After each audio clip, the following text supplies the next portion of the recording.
You can just write what's on your heart. Like, you can just write about, like, I mean, you can write about anything. Like, there's no limitation. Sophomore year, I joined the newspaper, and my first impression was like, oh, this is going to be easy class. I don't have to do anything. Like, my stories don't even have to be all that great. But then I learned over the year that, like, I could actually be good at this. I'd say the hardest would be the ones that I really, like, don't feel that interested in. Like, if it's like a football story or something, or like some other sport that I don't know much about, I don't care that much about, that's kind of like, well, I guess I'll write it, but I'm not going to enjoy it too much. Just being able to transfer information from source to source, and I think that that's an awesome role, to be able to just inform people about things, whether they be events or concepts or achievements. Just being able to... I don't know, it's fun to write about, like, whatever you want. Like, the mechanism of, like, sharing information in, like, a professional way, but still being able to put, like, your personal spin on it. I don't know if that makes sense. Probably not. It's fine.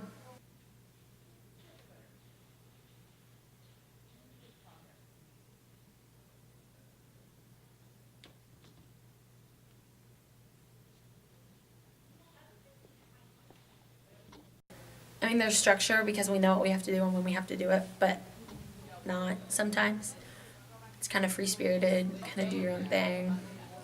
There's probably music playing, probably a ball flying. The classroom that it's in has a really good environment. It's definitely been like one of my favorite parts of going to this high school has definitely been like my experience with the newspaper and the Savage Media staff. And I don't know, it's one of those places that people just feel kind of at home, and it's a place where, like, you can get an insane amount of work done, but also just be having the most fun you've ever had, and it changes people's perspective on life and on journalism and on all of it. I've covered a lot of things. I've written some editorials. I've written stories over probably like nearly every like extracurricular like club and sport we have at this point, and that's most of what we do is just like, it has been just like write about football, write about debate, write about, you know, CCLA, et cetera, Like, we just do it. Like, we don't really think about it. We get into a routine, we just do it. We give people what they want because, I mean, that's what media kind of does sometimes. It's like entertainment. I don't know, but it's not real journalism, and I get that. I get that, and it's... The readers, the viewers, they're going to view it the same way as a PR arm, and they aren't going to read it or take as much they're not going to be as excited about the content because the content is just PR. In 1988, the Hazelwood versus Kuhlmeyer case took away the freedom of the press, allowing administrators to control the content of the student newspaper. There are things that like everyone should know about, but they don't have the opportunity to because like people.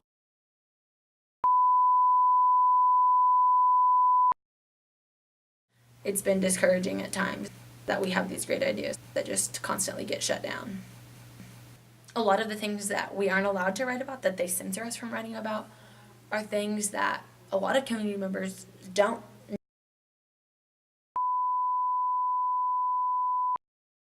What it has done is has given administrators the ability to censor pretty much everything.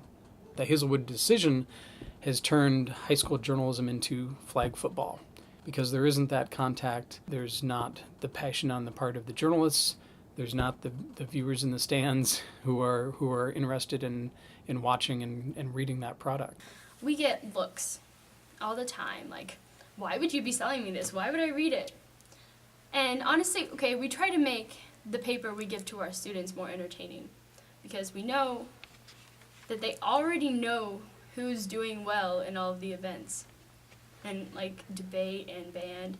They know already. And so what's the point of telling them?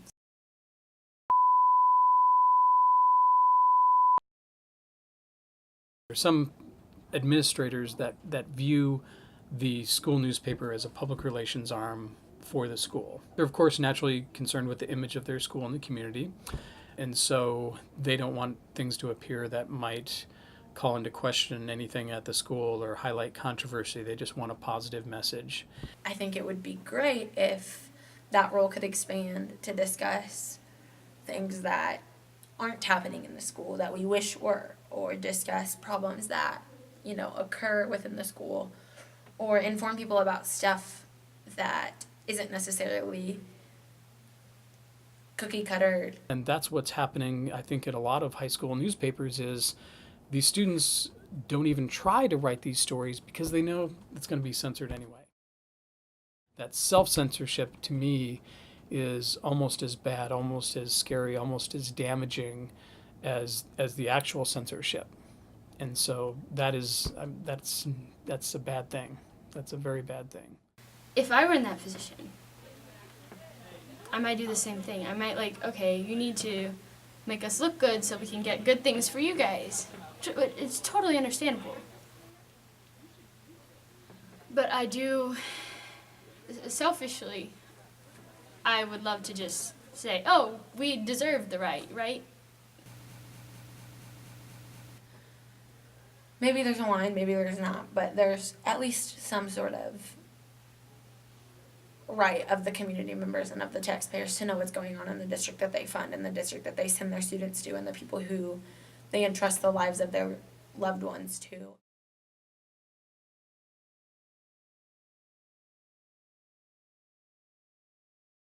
I would say this bill is about giving students their First Amendment rights, the ability to publish what they want without an overzealous administration censoring them. Back in 1988, again, you didn't have the internet, you didn't have social media. You really could control that flow of information. But now there is nothing stopping a student from having their own newspaper and publishing these sorts of stories. There's nothing stopping students from communicating, obviously, via Facebook and Snapchat and Twitter. I mean, so the Hazelwood ruling, really just doesn't work today. If I were a high school student who was serious about going into journalism, being a true journalist, and I had an overzealous administration like that, and if I had some other students who were like-minded, I would create an underground newspaper. You could have that newspaper out, separate from a class, do this sort of journalism that should be done. For a while, there was a group of people that were trying to start their own newspaper that was independent of the school that they would distribute to people, and that never actually got off the ground. But a few stories were written for that. I may or may not have been a part of it, but yeah, it existed for a bit. I think we were going with the Savannah Sentinel. I had kind of talked about involving myself with it and kind of had conversations with those people about it, but then the conversations kind of stopped and kind of went away. Cheesy intro, cheesy hook, cheesy conclusion, all this stuff that's just making Savannah look fantastic. And then as I get older and learn more and pay attention more to things around me, I learn more that Savannah's not all that great. It has a lot of great things, a lot of great students, a lot of great teachers, a lot of great staff, but there are a lot of flaws. You gotta recognize the flaws in order to fix them. I think that one of the biggest benefits of this bill is that it will create passionate journalists and passionate readers, and that is what we need in our democracy today.